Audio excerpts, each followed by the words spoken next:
With the lovely Krista Wyatt, and she has been working in the world of nonprofit organizations for over 29 years. Krista has developed and implemented organizational, strategic planning, outreach, and program development. She is now the CEO of TimeBanks.org, an international organization that works with TimeBanks to create better solutions to time banking communities. Now, this movement has become greater than it has ever been. With TimeBank.org, unprecedented movement and growth, their focus is to provide education, programs, inspiration, and actionable insights to help build stronger, more resilient communities for the members and coordinators within the time banking community. She has built a statewide network of partners throughout community engagement and has advocated for racial and health equality through policy and education.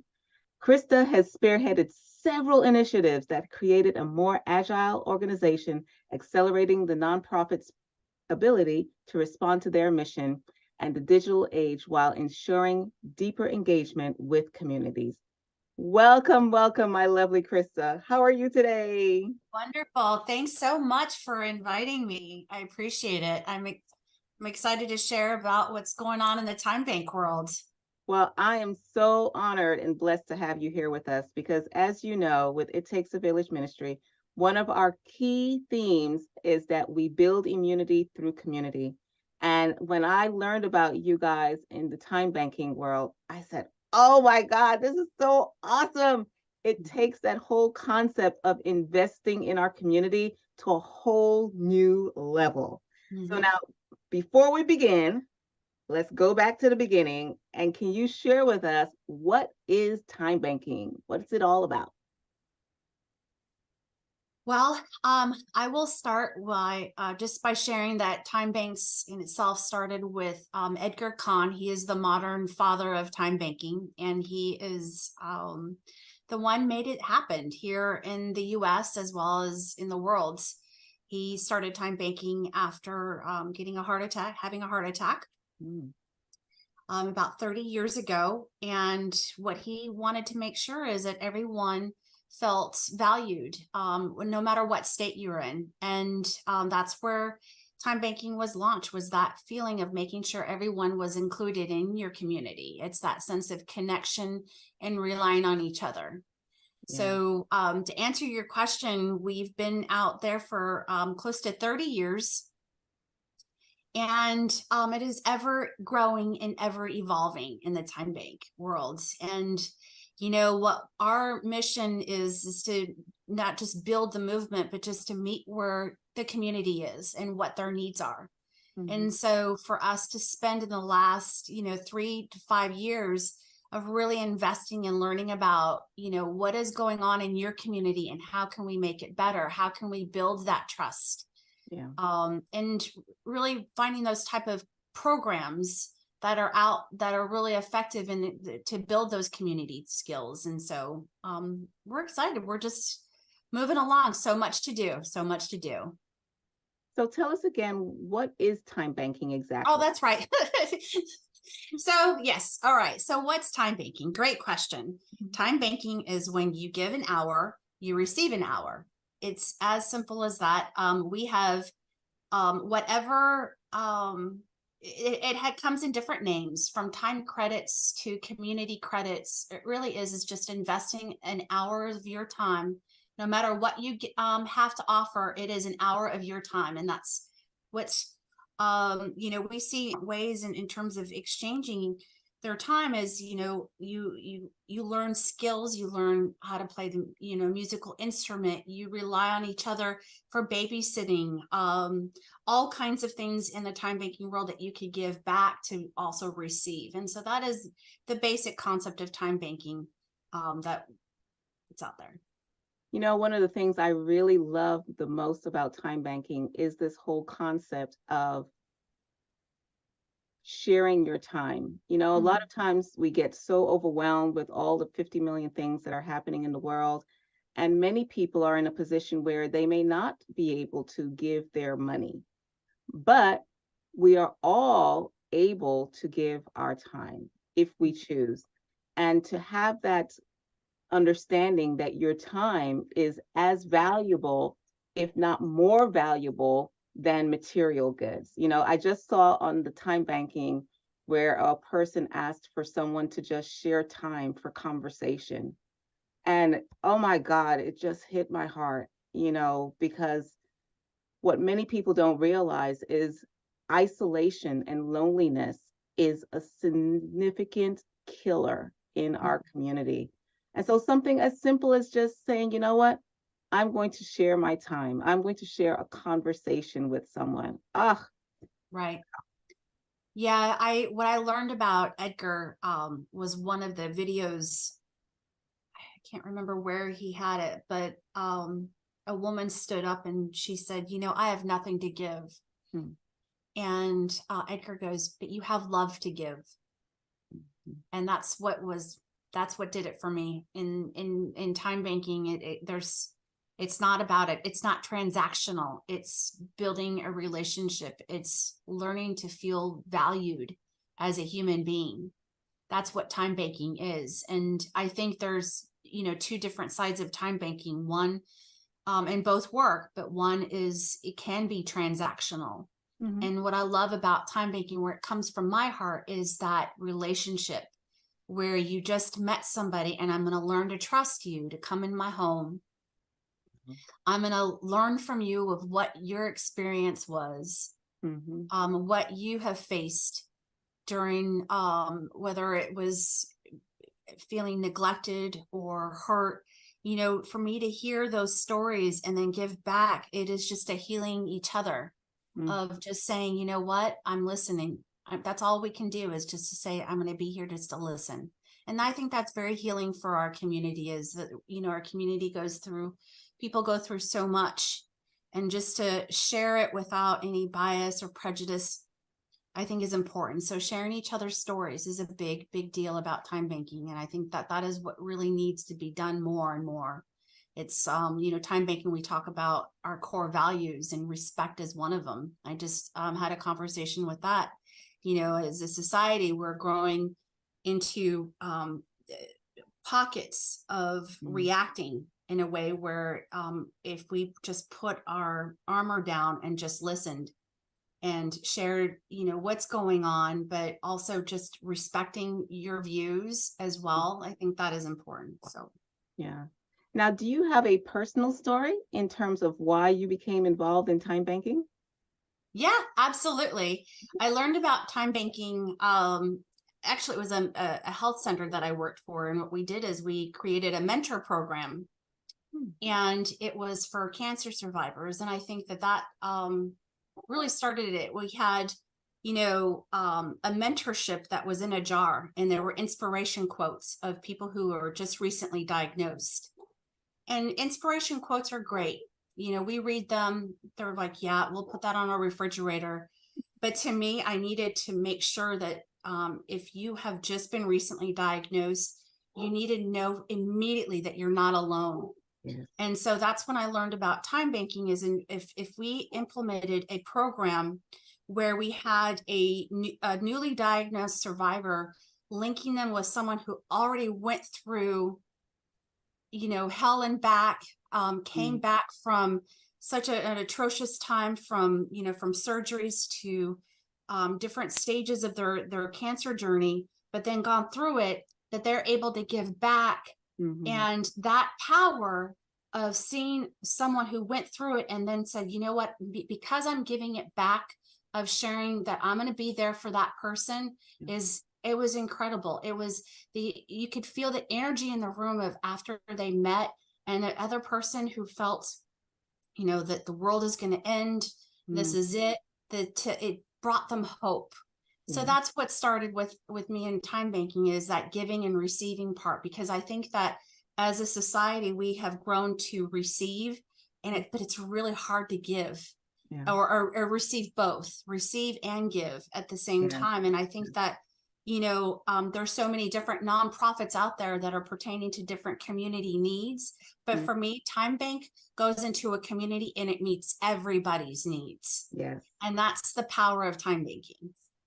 I love what you're saying, especially the idea of allowing every single person, regardless of your status, to have that sense of value, of knowing that you have something to share. And it even goes to our population of people that we refer to as maybe challenged in different ways, whether you may have a child that is autistic or someone who's dealing with a variety of different issues.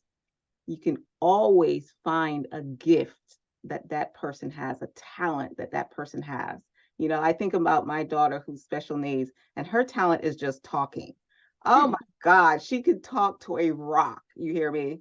And so, you know, for her to be able to share that gift, which is to have conversation with perhaps an elder, a senior citizen who's looking for company, who's looking for that sense of vitality. And, you know, she could just sit there, chatter, chatter, chatter, chatter, chatter, and feel that at the end of that time, she has given a gift to someone else, that her time, her person is valuable. Ah, awesome.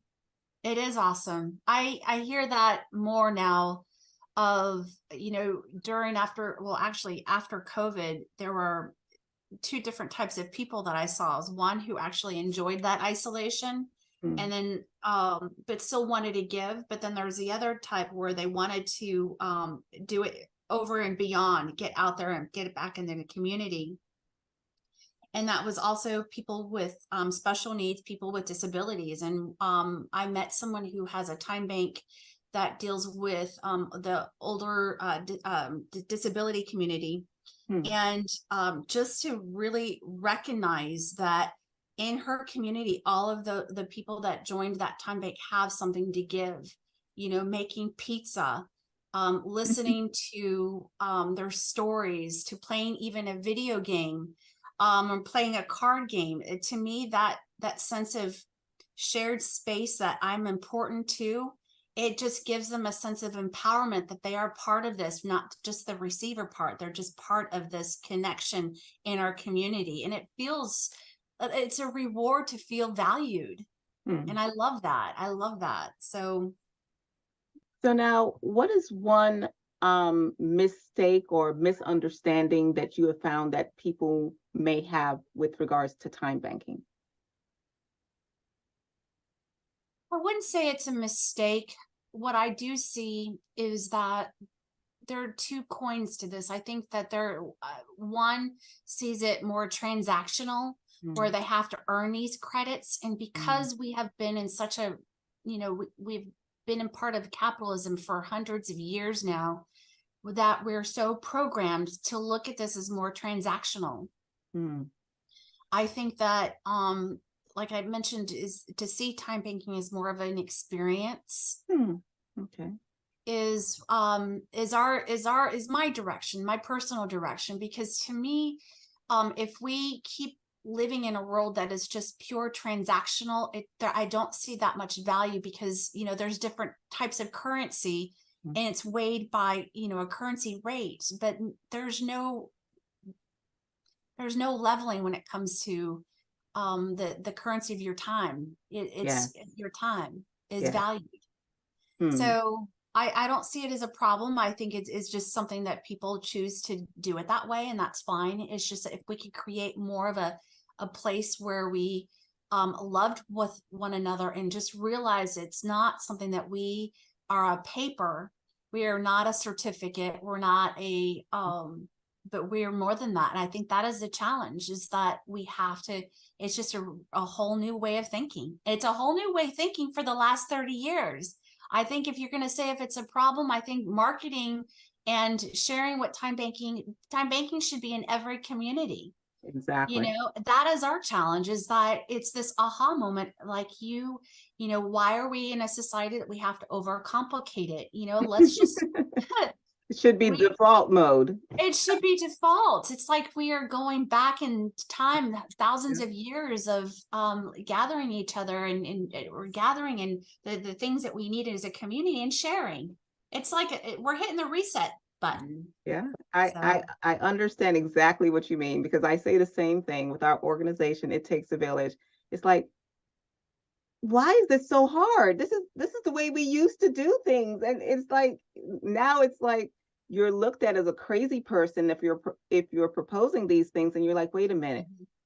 Human beings operated in this manner for thousands of years. It's only recently that we entered this space where we are isolated beings, that we figure that we have to do it all by ourselves, and we feel a sense of guilt or shame if we ask for help.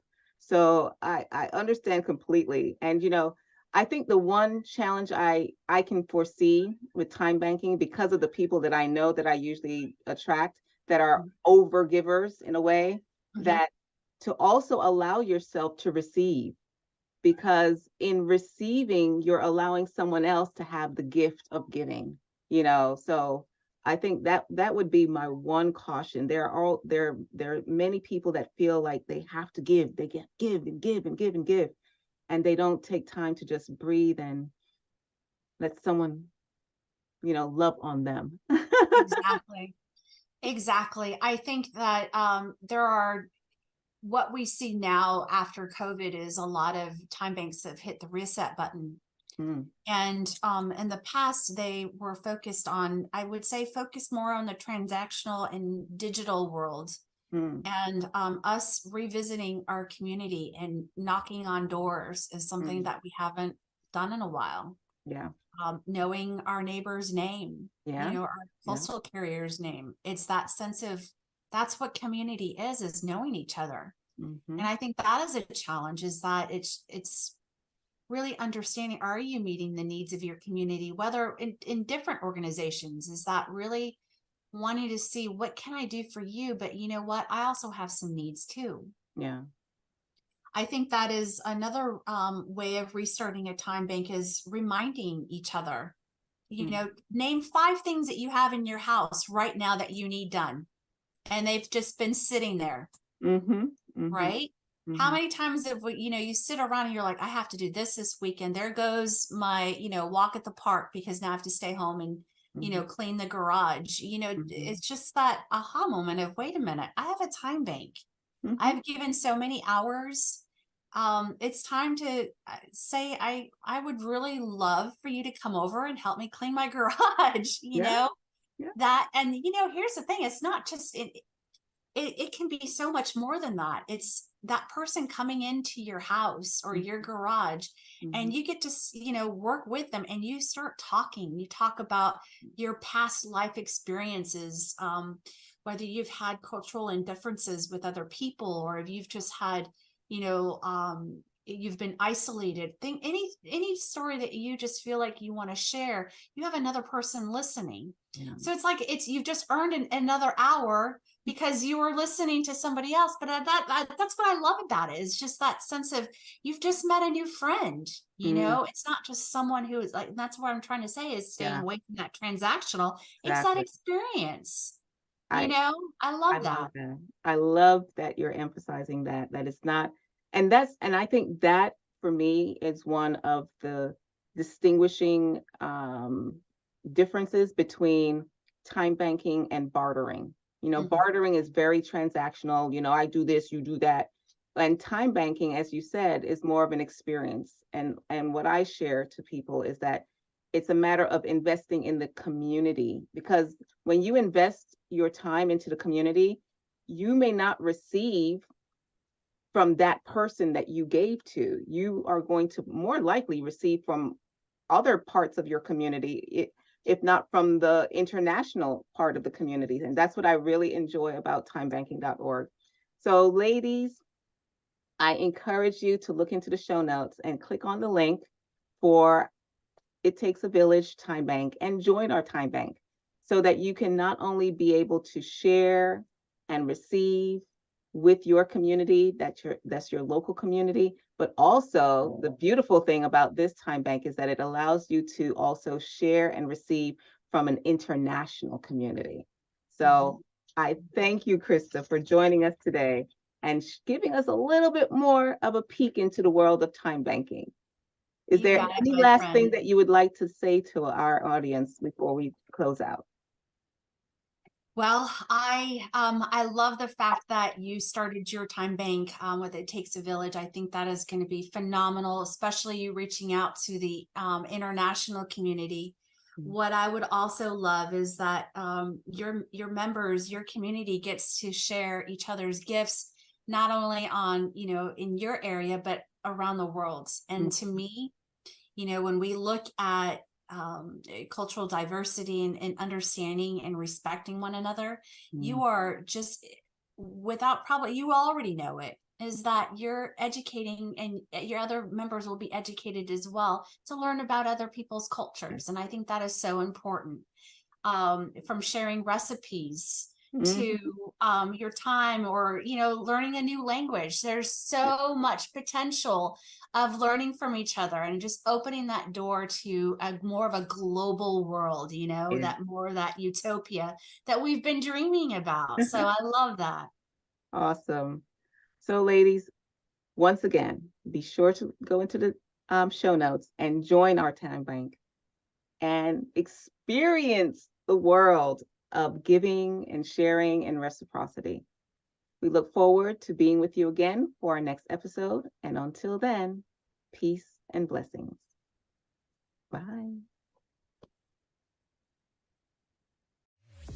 Thank you for tuning in for this episode of Mommy Heal Thyself.